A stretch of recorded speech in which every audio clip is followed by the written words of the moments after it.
warahmatullahi wabarakatuh. Bismillahirrahmanirrahim. Alhamdulillahi rabbil alamin.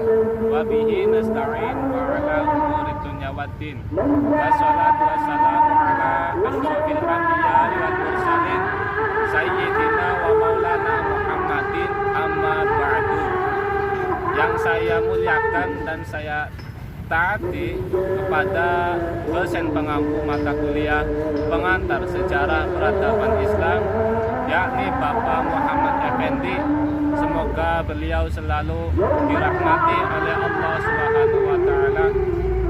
Dan tak lupa yang saya hormati kepada teman-teman saya, khususnya kelas PAIG semester 3. Semoga kita selalu dilindungi oleh Allah Subhanahu wa Ta'ala. Teman-teman, untuk saat ini saya berada di alun-alun Kabupaten Brebes.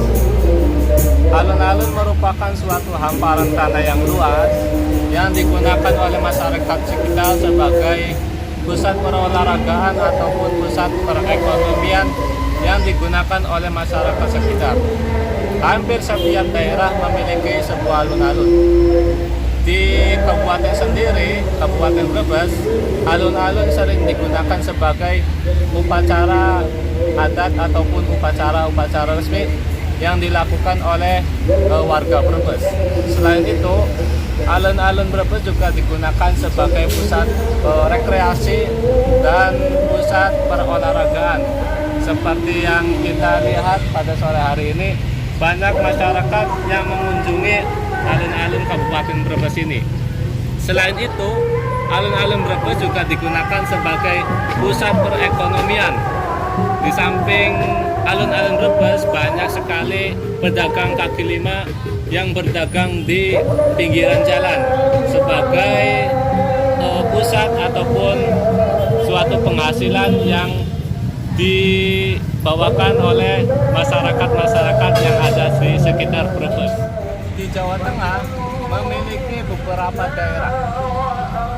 Salah satunya yaitu Kabupaten Brebes, yang merupakan salah satu daerah yang ada di Jawa Tengah dari 31 daerah yang ada di Jawa Tengah. Nah, Kabupaten Brebes terletak di bagian paling ujung barat yang ada di Jawa Tengah. Tepatnya perbatasan antara Jawa Tengah dan Jawa Barat. Nah, setiap daerah memiliki suatu ciri khas tersendiri yang merupakan sebuah ikon ataupun pembeda dari daerah yang lainnya. Di Kabupaten Brebes sendiri memiliki ciri khas makanan yang sangat unik, yang sangat lezat dan sangat enak, dan suka digemari oleh orang-orang luar daerah. Persis yang saya katakan, di belakang saya ada patung telur asin yang merupakan makanan khas yang ada di Kabupaten Brebes. Telur asin ini banyak diproduksi oleh masyarakat Kabupaten Brebes, khususnya yang ada di pusat kota. Selain telur asin, Brebes juga memiliki suatu ciri khas, yaitu Brebes sendiri memproduksi bawang merah yang kadang-kadang diekspor sampai ke luar negeri. Teman-teman, tadi kan kita sudah mengenal sedikit mengenai daerah Kabupaten Brebes dan sudah mengelilingi ataupun sudah mengunjungi salah satu wisata ataupun tempat favorit masyarakat Kabupaten Brebes, yaitu yang berada di alun-alun merupakan pusat perkotaan daerah Kabupaten Brebes. Untuk selanjutnya, saya akan memaparkan mengenai asal-usul daerah Kabupaten Brebes dari sisi historinya, bagaimanakah ceritanya, dan akan dilengkapi dengan cerita rakyat dan legenda yang ada di daerah Kabupaten Brebes. Mari kita simak cerita selanjutnya dan jangan kemana-mana. Oke? Hai, selamat pagi teman-teman. Setelah menyimak sedikit mengenai perkenalan Kabupaten Brebes, kali ini saya akan membahas mengenai asal-usul Kabupaten Brebes. Ada beberapa pendapat mengenai asal-usul nama Brebes. Salah satunya, pendapat menyatakan bahwa nama Kabupaten Brebes berasal dari kata bara dan basah. Bara berarti hamparan tanah luas, dan basah berarti banyak mengandung air. Keduanya cocok dengan keadaan daerah Kabupaten Brebes yang merupakan dataran luas yang berair. Karena perkataan bara diucapkan bere, sedangkan basah diucapkan besah, maka untuk memudahkannya diucapkan dengan kata Brebes.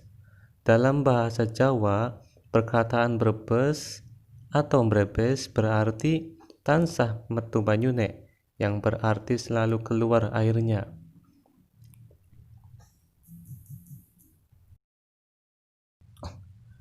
Nama Brebes muncul sejak zaman Mataram.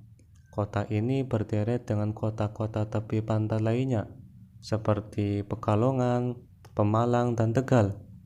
Brebes pada saat itu merupakan bagian dari wilayah Kabupaten Tegal.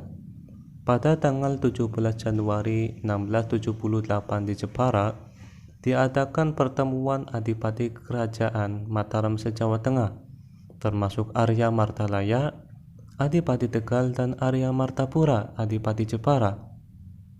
Karena tidak setuju dengan penandatanganan naskah kerjasama antara Amungkurat Admiral dengan Belanda, terutama dalam menumpas pemberontakan Trunajaya dengan imbalan tanah-tanah milik Kerajaan Mataram, maka terjadi perang tanding antara kedua adipati tersebut.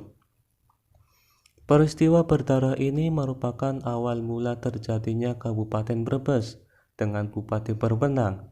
Sehari setelah peristiwa berdarah tersebut, yaitu tanggal 18 Januari 1678, Sri Amungkurat II yang berada di Jepara mengangkat beberapa adipati atau bupati sebagai pengganti adipati-adipati yang gugur. Untuk Kabupaten Brebes dijadikan kabupaten mandiri dengan Adipati Arya Suralaya yang merupakan adik dari Arya Martalaya. Pengangkatan Arya Suralaya sekaligus titi mangsa pemecah Kabupaten Tegal menjadi dua bagian, yaitu timur tetap disebut Kabupaten Tegal dan bagian barat disebut Kabupaten Brebes. Demikianlah yang bisa saya sampaikan. Saya ucapkan banyak terima kasih kepada teman-teman saya yang telah membantu dalam mensukseskan pembuatan video kali ini, dan saya meminta maaf sebesar-besarnya atas kekurangan dalam pembuatan video ataupun dalam pemaparan materinya. Akhir kata dari saya, usikum wa nafsi bitaqwallah. Wassalamualaikum warahmatullahi wabarakatuh.